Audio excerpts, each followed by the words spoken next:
एक जिंदा सांप राजा की लड़की के पेट में रहता था। सांप ने राजा की लड़की को अपने वश में किया हुआ था। जब रात होती तो वो कुछ देर के लिए राजकुमारी के मुख से बाहर निकलकर जंगल की तरफ चला जाता और सुबह होने से पहले ही वो फिर से उसके अंदर चला जाता। राजकुमारी इस बात से बिल्कुल अनजान थी कि उसके अंदर एक सांप ने डेरा डाला हुआ है। अनजाने में वो पूरी तरह से उस नाग के वश में थी। राजमहल में किसी को भी इस बात की भनक तक नहीं थी कि राजकुमारी के अंदर एक 7 फुट का सांप रहता है। सभी यही समझते कि पता नहीं राजकुमारी को क्या बीमारी लग गई जिसके कारण वो हमेशा अचेत रहती है। बड़े से बड़े वैद्य और हकीम भी इस बात का पता नहीं लगा पाए। लखन जब राजमहल के अंदर गया तो उसने देखा कि वहाँ पर बहुत सारे वैद्य और हकीम राजकुमारी को ठीक करने के लिए लगे हुए हैं। एक कोने में खड़े होकर चुपचाप लखन ये सारा माजरा देखने लगा। जब शाम का समय हुआ तो सभी हकीम और वैद्य धीरे धीरे करके वहाँ से चले गए। तब लखन राजा के मंत्री के पास गया और बोला, मंत्री महोदय, सभी अपना प्रयास कर चुके हैं, अब एक मौका मुझे भी दिया जाए। लखन की बात सुन मंत्री उसे अपने साथ ले राजा के पास जाता है और लखन का प्रस्ताव राजा के सामने रखता है।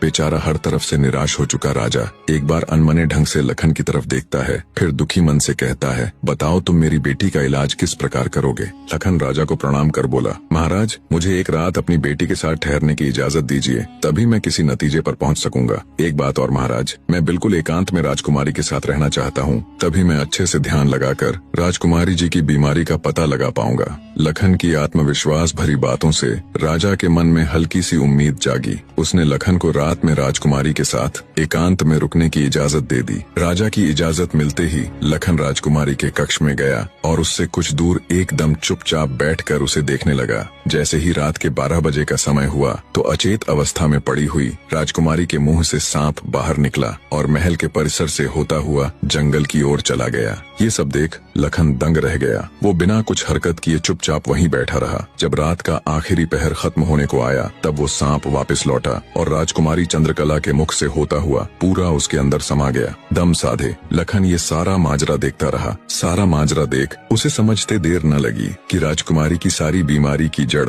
ये सांप ही है। सुबह हुई तो राजा चंद्रसेन डर और बेसब्री के मिश्रित भावों के साथ लंबे लंबे कदम रखता हुआ अपने मंत्री के साथ राजकुमारी के कमरे में आया और बेसब्री से उसने लखन से पूछा, बताओ लड़के, तुम किस नतीजे पर पहुँचे? क्या मेरी बेटी ठीक हो जाएगी? लखन बोला, महाराज, मुझे राजकुमारी की बीमारी का पता चल गया है और ईश्वर ने चाहा तो वो जरूर ठीक हो जाएगी। आप मुझे एक रात का समय और दीजिए और मेरे लिए एक तलवार, एक मिट्टी से भरी हुई बड़ी सी बाल्टी का इंतजाम कर दीजिए। लखन की बात सुन राजा को बहुत सुकून मिला। उसने मंत्री को